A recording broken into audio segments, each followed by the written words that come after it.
Olá, bem-vindos ao Minuto CGRH, mais um meio de comunicação entre a Coordenadoria de Gestão de Recursos Humanos e o Servidor Estadual da Educação.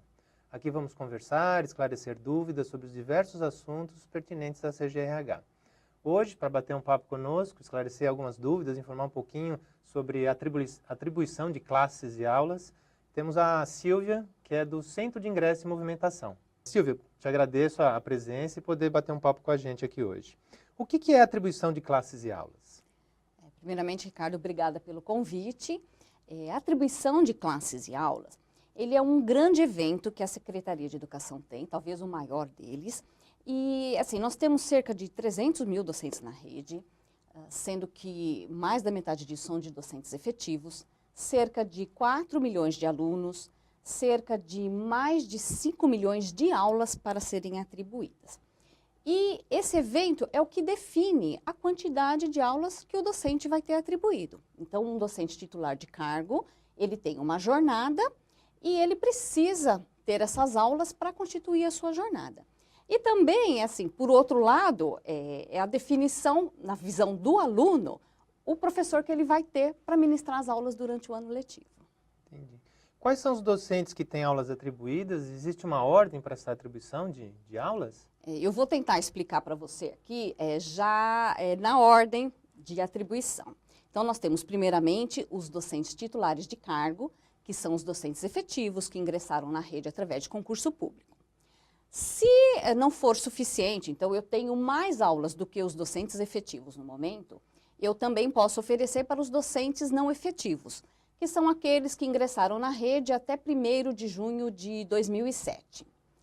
E ainda, se sobrarem essas aulas, não conseguir eliminar, né, essas aulas, tanto com efetivos quanto com os não efetivos, eu ainda posso fazer a contratação de docentes, que é pela LC 1093 de 2009, que foi recentemente alterada pela LC 1277 de 2015.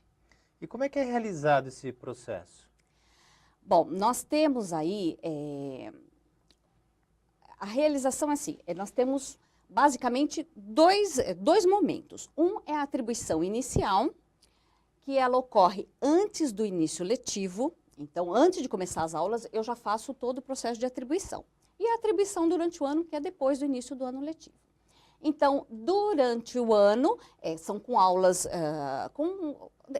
aulas que surgem decorrentes de exoneração, de falecimento ou de surgimento de aulas, né? E antes do início do ano letivo, são as aulas que eu tenho ali montadas da demanda de alunos. Existe uma diferença entre jornada de trabalho e carga horária? Sim. A jornada de trabalho, nós temos basicamente na rede 3 jornadas. Nós temos 4, mas eu vou explicar aqui como é que é. Nós temos 4 jornadas, que é para o docente titular de cargo. Nós temos a jornada integral, que a gente chama também de completa, que são 32 aulas. Temos a jornada básica, que são 24 aulas. A jornada inicial, com 19 aulas. E nós temos aqui a jornada reduzida, que ela não existe mais, ela só permanece para quem já estava inserida nessa jornada até 2013. Então, ela permanece, ela pode optar por essa jornada, mas um docente que, por exemplo, está na jornada completa, ele não pode indicar a jornada reduzida. E a carga horária? Então, a carga horária, ela já é assim, para o titular de cargo, eu tenho que definir a quantidade de aulas que ele vai ter atribuído para essas jornadas, tá? Então, ele tem que constituir essa jornada. Para o docente não efetivo, ele não tem uma jornada, porque a atribuição de aulas dele decorre do que sobrou, né, de aulas. Então, para esses docentes não efetivos e contratados, eu chamo de carga horária. Eu não chamo de jornada, eu chamo de carga horária. E qual a diferença entre constituição de jornada e composição de jornada? Essa pergunta é uma pergunta um pouquinho assim complicada, né? As diretorias de ensino fazem um pouquinho de confusão, às vezes o docente também não entende. Aproveita para esclarecer para todo mundo. Vamos lá. A constituição de jornada, ela é realizada para os docentes efetivos titulares de cargo. Então, como eu falei, eles têm lá as 4 jornadas, né, na rede. E eu preciso fazer a constituição, o docente que tem essa jornada, ele precisa ter a quantidade de aulas oferecidas para ele para que ele atinja essa jornada que ele tem. Muito bem. Para ele ter a constituição de jornada, ele precisa ter pelo menos uma disciplina do cargo dele. Então, vamos supor, eu sou uma docente de matemática, eu preciso ter pelo menos uma aula de matemática para iniciar a constituição do meu cargo. Essa aula é uma aula livre, né? Então, como eu falei para você, a gente monta todas as quantidades de aula que tem livres lá no início da atribuição inicial. Então, eu começo lá a minha constituição. Eu preciso ter uma aula livre, pelo menos, da disciplina do meu cargo. Muito bem. Se eu começar essa constituição, eu tive uma, e não consegui mais nenhuma aula livre da disciplina do meu cargo, eu comecei a fazer a constituição, eu não estou adido, mas eu estou parcialmente atendido. Então, eu vou buscar essas aulas, eu começo na minha unidade escolar, aí eu não tenho mais aula nenhuma, eu vou para a diretoria de ensino e tento finalizar essa constituição. Pode ser que eu consiga, pode ser que não, e aí eu fico parcialmente atendido. Se eu não tiver nenhuma aula da minha disciplina específica, então chegou na minha vez na unidade escolar, eu sou a última da lista, eu não tenho nenhuma aula livre para mim, da minha disciplina do cargo, que é de matemática. Então, eu estou adida. Aí eu vou para a diretoria de ensino e tento achar alguma escola que tenha disciplina. Vamos supor que eu não tenha em mais nenhuma escola, então eu não consegui nem sequer iniciar a constituição da minha jornada. Então, eu não tive nenhuma disciplina específica do meu cargo, e aí eu tenho que pegar o que tiver de aula para mim, em substituição a outro docente de matemática, ou eu, como eu sou uma docente de matemática, eu posso pegar aulas de física, mesmo que sejam livres, eu não constituí, porque não é da minha disciplina do cargo, e aí eu digo que eu estou em composição de jornada. Perfeito. Quando e onde ocorre esse processo de atribuição? Nós temos, como eu falei, dois processos. Um é a atribuição inicial e o outro é a atribuição durante o ano. Onde é assim, em todas as fases, tanto na atribuição inicial quanto durante o ano, ela ocorre sempre em nível de unidade escolar e de diretoria de ensino. Então, vamos supor, na classificação, na atribuição inicial, a gente faz uma portaria, que é um cronograma, né, que eles seguem todas as fases. Então, ela é geral para toda a rede.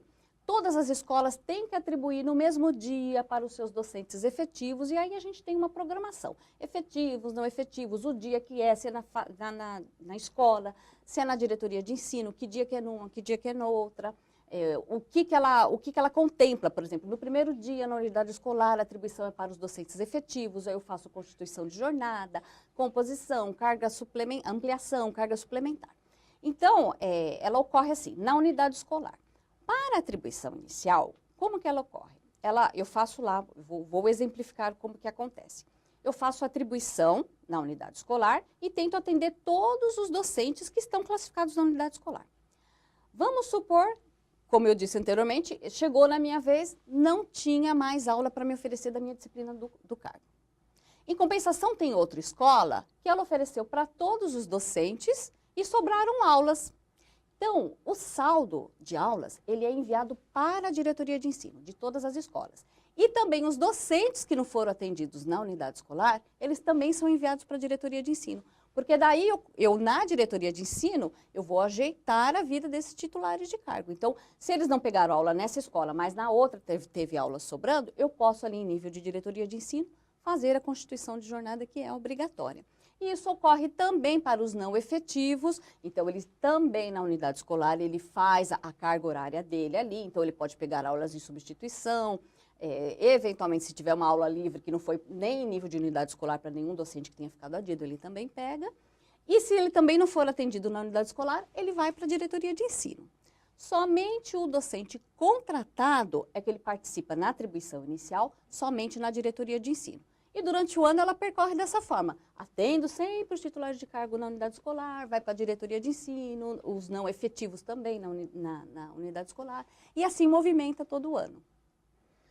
Silvia, qualquer pessoa pode dar aula no estado, alguém que tem uma licenciatura ou ainda está cursando, fazendo uma graduação, está fora do estado ou nem prestou concurso, como funciona? Olha, Até 2015, sempre pôde, assim, eu vou explicar como que acontece. Por via de regra, a gente atribui sempre aulas para os docentes, sempre naquela ordem que eu falei, sempre para os docentes efetivos. Esses efetivos, eles são formados, então eles têm uma licenciatura plena e são, a gente chama de habilitados. Então, isso segue para os efetivos, para os não efetivos, são sempre docentes habilitados. Ocorre que, em alguns momentos, pode ser que eu já atribuí todas as minhas aulas para todos esses docentes e ainda sobraram aulas.